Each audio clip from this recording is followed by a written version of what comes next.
The world never plays fair. No matter how honest you are, someone will betray you. No matter how skilled you become, someone less qualified will take your spot. That's reality. But those who understand this reality, they survive. And those who survive, they rule. This is a power you can't see, but everyone feels it. This is dark intelligence. Dark intelligence is born when people get betrayed, humiliated, and defeated. Others break down, but you build strength from that pain. It's the kind of intelligence that listens, watches, stays quiet, and strikes at the perfect moment. While others argue, you gather information. While they get angry, you calculate. While they drown in emotions, you plan the future. Most people play checkers. You're about to learn how to play chess. But before we dive deep, let me be crystal clear. This knowledge is for protection, not destruction. Use it to defend yourself, not to hurt innocent people. The goal is to understand the game, not to become the villain. Today, you'll discover the 8 psychological traits that separate survivors from victims, leaders from followers, winners from losers. Now, I want you to drop this affirmation in the comments. I choose to be strategically intelligent, not emotionally reactive. Now let's unlock the secrets that powerful people don't want you to know. Number 1, calculated opacity. You're never completely clear about your intentions. You show only what's necessary. When people know half the story, they fill in the blanks with their imagination. And that imagination, it controls them. Machiavelli once said, "Everyone sees what you appear to be. Few experience what you really are." Think about the most intriguing people you know. They never tell you everything. They leave gaps in their stories. They answer questions with questions. They smile when you expect them to explain. This isn't about lying. This is about strategic communication. Here's what happens in most conversations.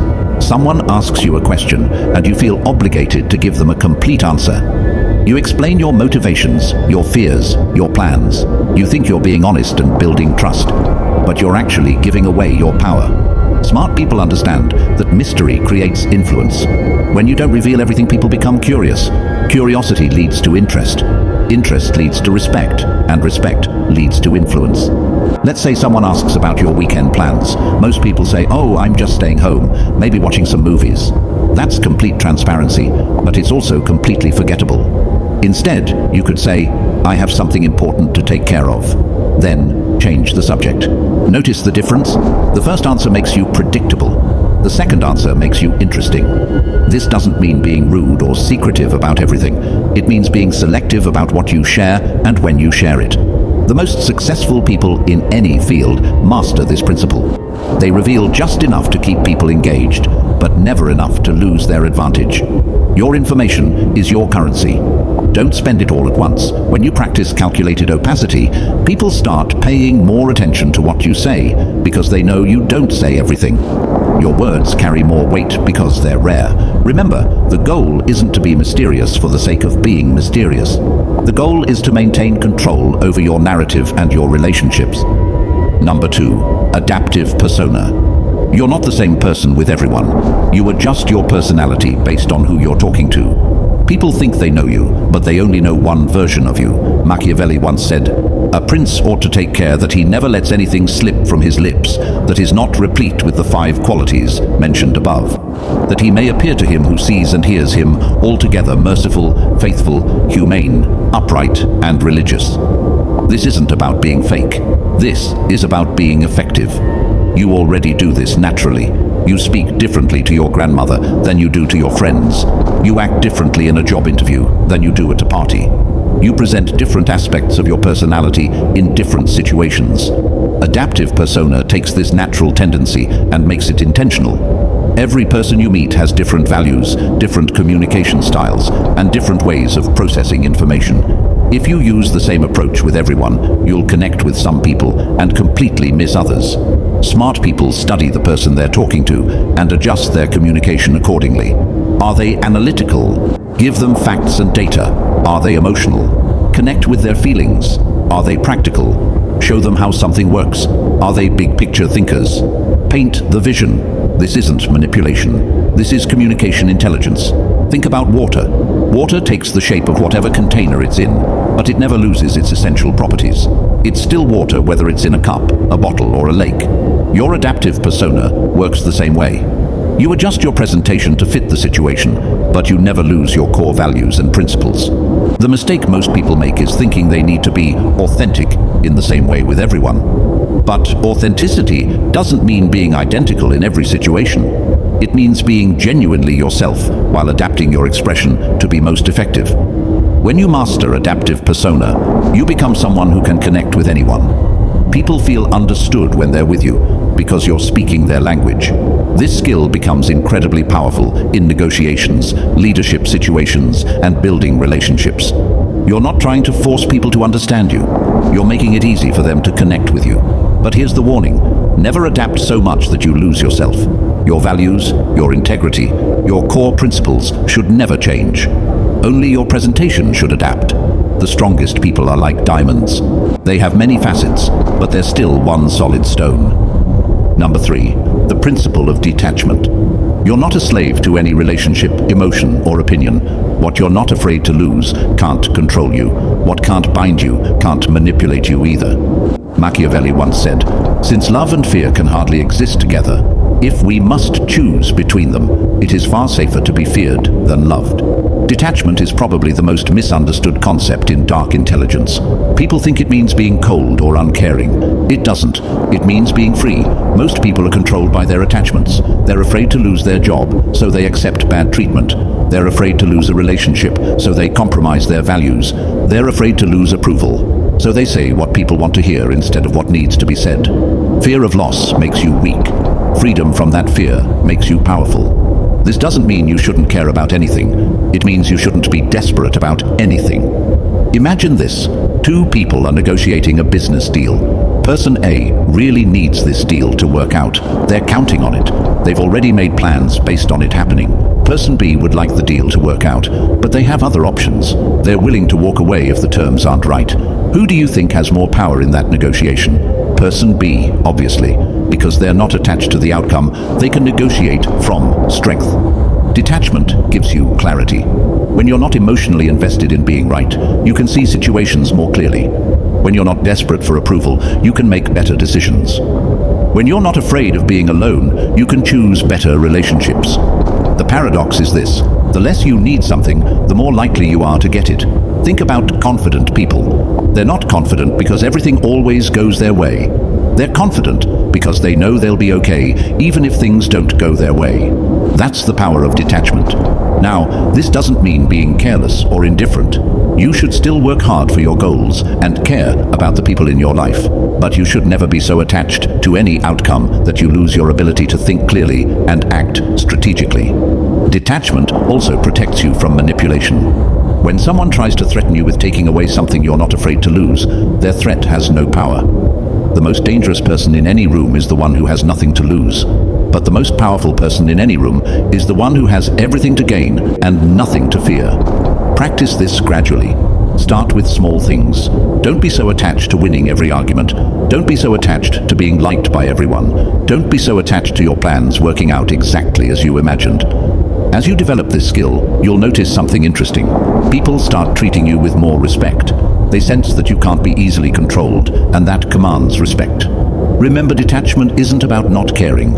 It's about caring without being controlled by that care. Number 4, silent leverage.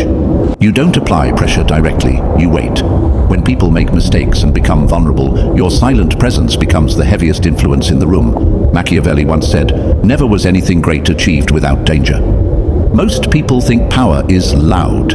They think it's about raising your voice, making demands, and forcing your will on others. That's amateur hour. Real power whispers. Silent leverage is the art of creating influence without saying a word. It's about positioning yourself so that your mere presence changes the dynamic of any situation. Here's how it works.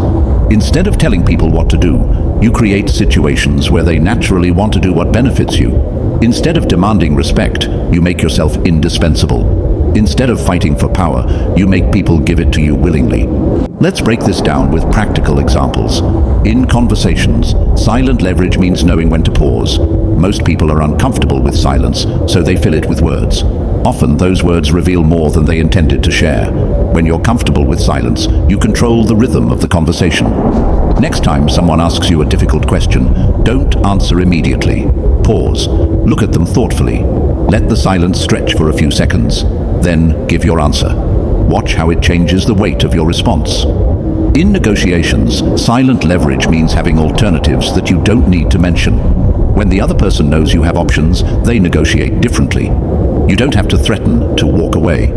Your willingness to walk away is enough. In relationships, silent leverage means being the person who adds value without asking for recognition. When you consistently make other people's lives better, they naturally want to keep you around. You don't have to demand loyalty, you earn it through your actions. In professional settings, silent leverage means becoming the person everyone comes to for solutions. You don't announce that you're the problem solver.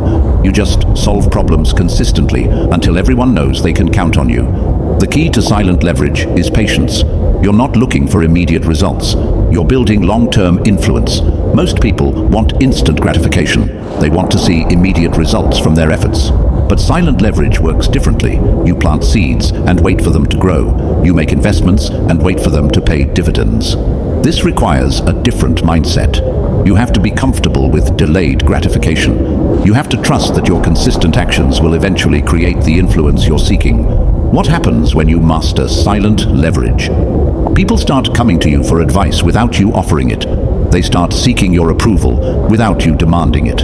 They start following your lead without you asking them to. You become the quiet force that shapes outcomes without anyone realizing it's happening. But there's an important ethical consideration here. Silent leverage should never be used to manipulate people into doing things that harm them. The goal is to create win-win situations where everyone benefits. The most ethical use of silent leverage is to influence people toward better decisions for themselves and others. You're not tricking them, you're guiding them toward outcomes that serve everyone's best interests. Remember, silent leverage is not passive. You're still taking action, you're still making moves. You're just doing it quietly and strategically, instead of loudly and obviously. Number 5. Psychological echo. You reflect people's deepest needs and fears back to them. They think you're speaking their language, but actually, you're gaining understanding and influence. Machiavelli once said, "Men judge generally more by the eye than by the hand, for everyone can see and few can feel. Everyone sees what you appear to be, few really know what you are." Psychological echo is about becoming a mirror that reflects back what people need to see and hear. This isn't about deception. It's about deep understanding and strategic communication. People don't buy products, services, or ideas. They buy solutions to their problems and fulfillment of their desires. When you can identify and reflect back their real needs, you become incredibly valuable to them. Most people are terrible at this because they're too focused on what they want to say instead of what the other person needs to hear. Let me explain how psychological echo works in practice. First, you have to become a student of human nature. You need to understand that everyone you meet is carrying invisible burdens, secret desires, and unspoken fears. Your job is to listen for clues about what those might be. When someone talks about their work, they're not just sharing information. They're revealing how they see themselves, what they value, and what they're worried about. When someone talks about their relationships, they're showing you their emotional patterns and their deepest needs. Most people listen to respond. You need to listen to understand. Here's a practical framework. Every person you meet is asking 3 silent questions. Do you see me? Do you understand me? Do you value me? When you can answer yes to all 3 of those questions through your words and actions, you create a powerful connection. The psychological echo technique involves reflecting back not just what people say, but what they mean.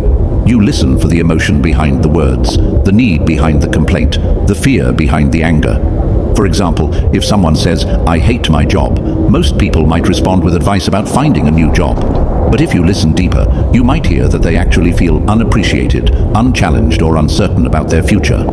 A psychological echo response might be, "It sounds like you're not feeling valued for your contributions," or "It seems like you're ready for something that challenges you more." Notice the difference? Instead of jumping to solutions, you're reflecting back their emotional experience.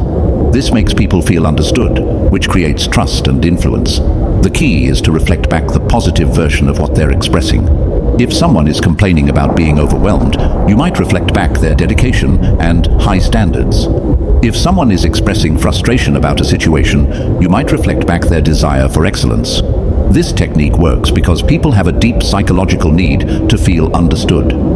When you demonstrate that you truly see them, they automatically trust you more and value your opinions more highly. But here's where it gets really powerful. Once you understand someone's core needs and fears, you can position your ideas, suggestions, and requests in terms that naturally appeal to them. If someone values security, you present your ideas in terms of safety and stability. If someone values recognition, you present your ideas in terms of achievement and acknowledgement. If someone values freedom, you present your ideas in terms of independence and choice. You're not changing your message. You're changing how you present your message to match their psychological profile. This is incredibly powerful in leadership, sales, parenting, and relationships. When people feel like you understand them at a deep level, they naturally want to work with you, follow you, and support you.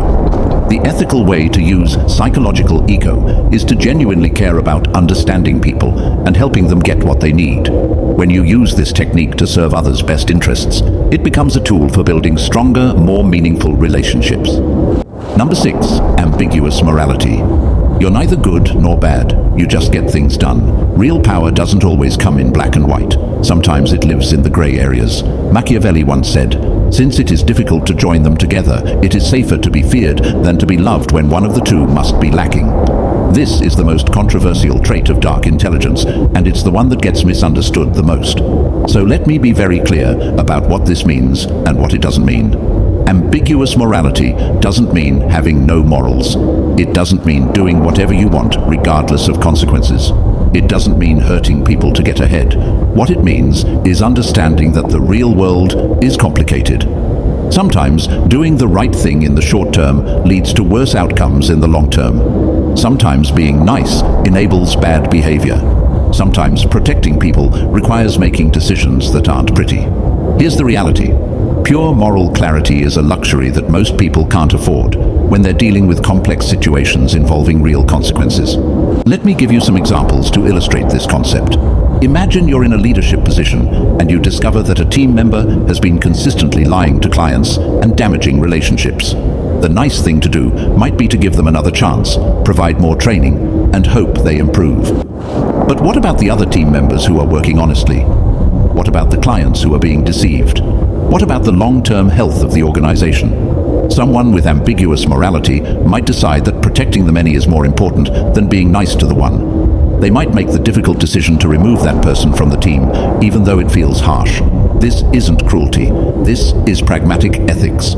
For example, someone asks you for advice about a relationship that you can see is toxic and destructive.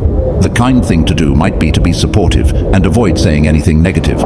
But someone with ambiguous morality might decide that true kindness requires telling the difficult truth, even if it temporarily hurts the person's feelings. The key principle here is focusing on outcomes rather than appearances. Sometimes the action that looks good on the surface creates bad results.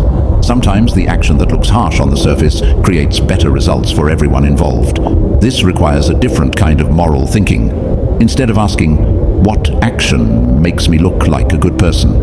you ask, "What action leads to the best outcomes for the most people?" It also requires taking responsibility for the consequences of your decisions, even when those decisions are difficult or unpopular. But here's the crucial distinction. Ambiguous morality is not the same as selfishness. You're not doing whatever benefits you at others' expense. You're making pragmatic decisions that serve the greater good, even when those decisions are personally difficult.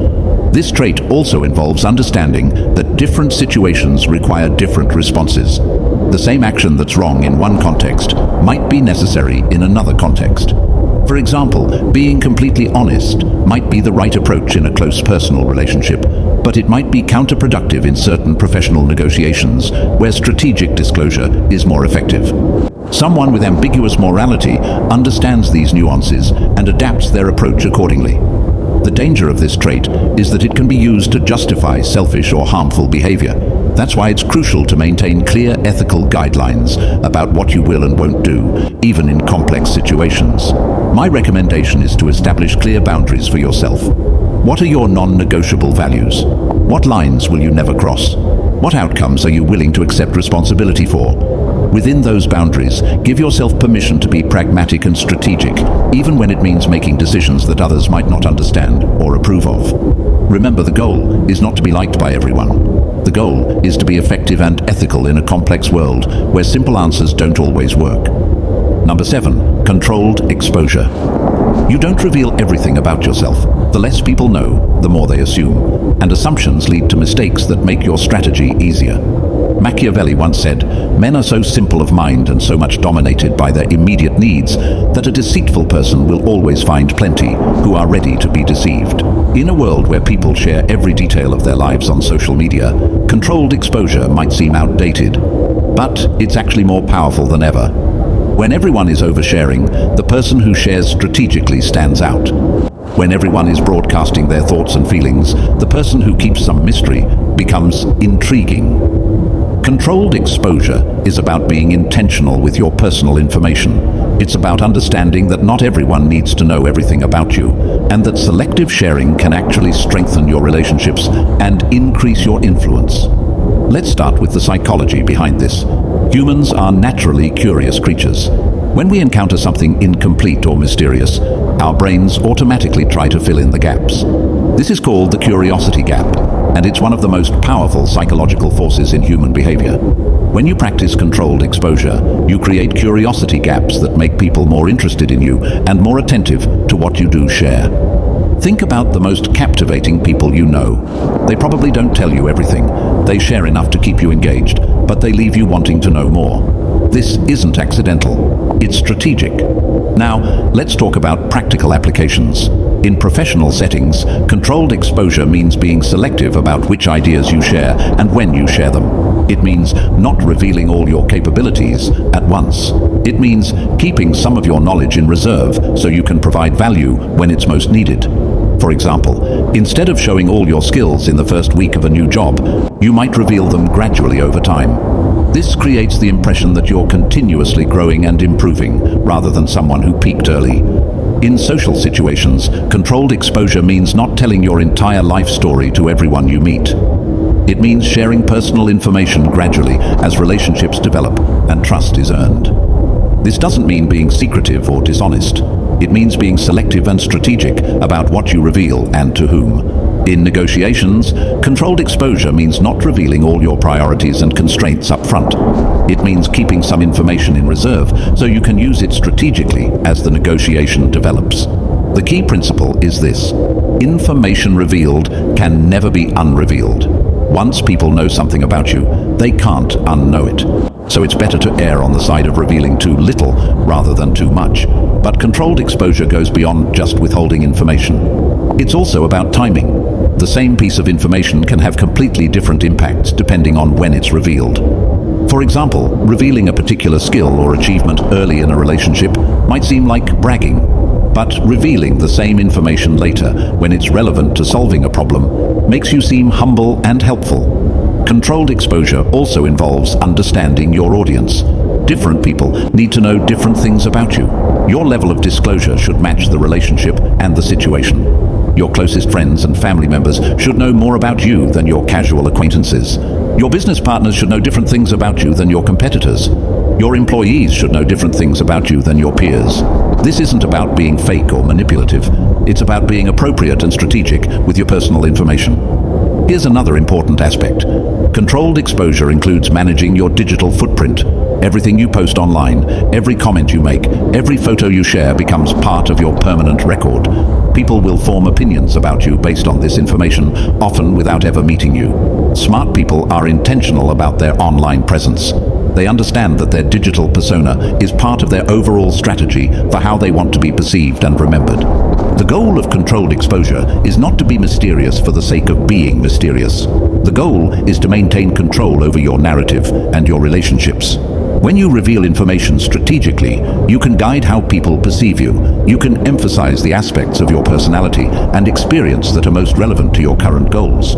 You can avoid being pigeonholed or stereotyped based on incomplete information. But here's the balance you need to maintain. You want to share enough to build genuine connections with people, but not so much that you lose your strategic advantage. The most successful people understand this balance. They're open and genuine in their relationships, but they're also strategic about how much they reveal and when they reveal it. Number 8, outcome obsession. You're not here to win arguments or prove points. You're here to get results. People who focus only on outcomes never waste time on unnecessary games. Machiavelli once said, "The promise given was a necessity of the past. The word broken is a necessity of the present." This is the trait that separates amateurs from professionals, dreamers from achievers, and talkers from doers. Most people get distracted by things that don't matter. They want to be right more than they want to be effective. They want to look good more than they want to get results. They want to feel good about their process more than they want to achieve their goals. Outcome obsession cuts through all of that noise. When you're outcome obsessed, you ask different questions. Instead of, how can I prove I'm right? You ask, what result am I trying to achieve? Instead of, how can I look good in this situation? You ask, what actions will lead to the outcome I want?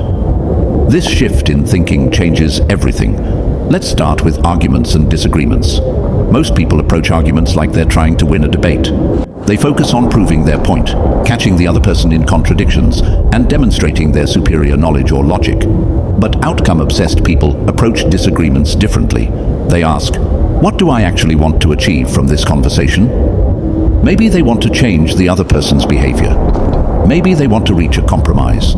Maybe they want to gather information about the other person's perspective. Once they're clear on their desired outcome, they choose their approach accordingly. Sometimes that means winning the argument, but often it means something completely different. For example, if your goal is to change someone's behavior, proving them wrong might actually backfire. People don't like being wrong, and they often become more stubborn when they feel attacked.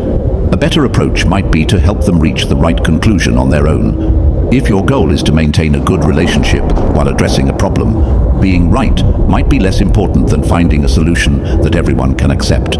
This applies to every area of life. In professional settings, outcome obsession means focusing on what actually moves the business forward rather than what makes you look smart or important. It means choosing projects based on their impact rather than their visibility. It means making decisions based on data and results rather than politics and preferences. In personal relationships, outcome obsession means focusing on the health and happiness of the relationship rather than who's right or wrong in any particular disagreement. It means choosing your battles based on what actually matters rather than reacting to every minor irritation. In personal development, outcome obsession means measuring your progress by actual results rather than effort or intentions. It means being honest about what's working and what isn't, even when that's uncomfortable.